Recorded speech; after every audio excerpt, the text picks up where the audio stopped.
Bonjour, dans cette vidéo, on va essayer de configurer le service DNS dans notre Windows Server 2012. On va commencer par ajouter notre rôle DNS sur le gestionnaire de serveur. Donc, on ajoute notre rôle DNS. Une fenêtre s'affiche, on clique sur Next. Puis Next une deuxième fois, on laisse par défaut. C'est une installation similaire à l'Active Directory, on clique sur Next. Puis on sélectionne le DNS Server. Après ça, on va ajouter les fonctionnalités, oui. Puis, il n'y a rien à installer ou bien à ajouter. On clique sur Next. Une deuxième fois sur Next. Il n'y a rien à ajouter ici. Next encore une fois. On clique ici sur Install et on attend notre installation qu'elle se termine. Après avoir fini l'installation, on clique sur Close. Puis on ferme notre gestionnaire de serveur. Maintenant, on va passer à la deuxième étape de la configuration.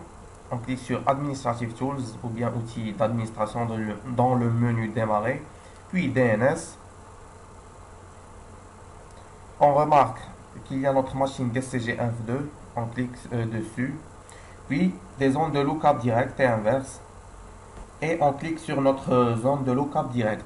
On remarque qu'il y a des zones préalablement intégrées, et on va essayer d'ajouter des zones de reverse lookup ou bien zone inversée.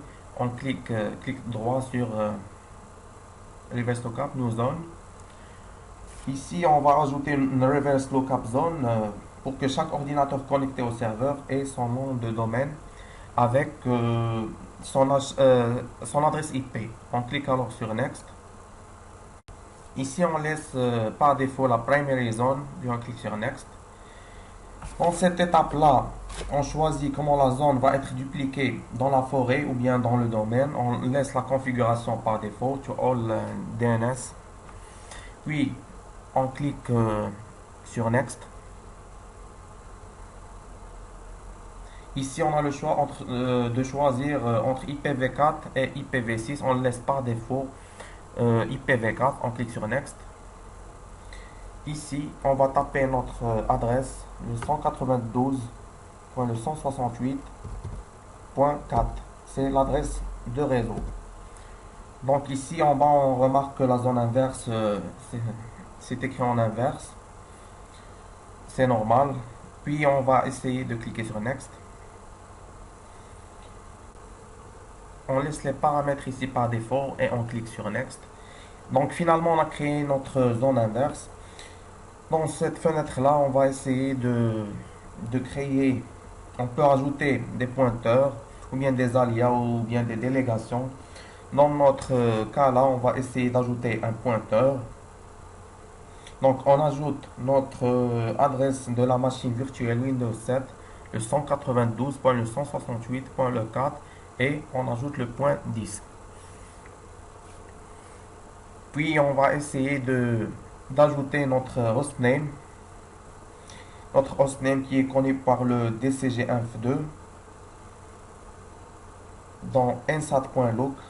Donc on valide DCG-INF2. Donc on obtient un hostname DCG-INF2.nsat.look. On clique sur OK. Ici on trouve alors notre adresse IP et le nom de notre machine ainsi qu'un ensemble d'adresses IP. Maintenant, la prochaine étape qui va venir, c'est qu'on va revenir à la machine cliente Windows 7 et on va essayer d'accéder à notre terminal de commande via la commande CMD.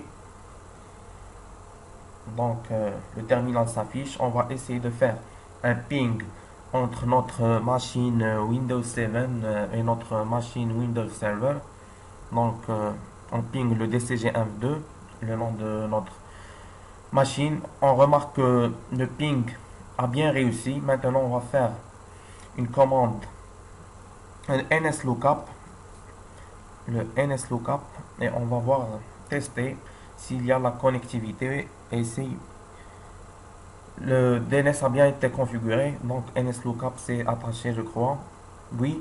Donc, on remarque que le DCG-INF 2.nsat .log, c'est notre serveur par défaut. Et voici notre adresse, le 192.le168.le4.le10. Donc notre tutoriel est fini puisque le service DNS a été bien configuré.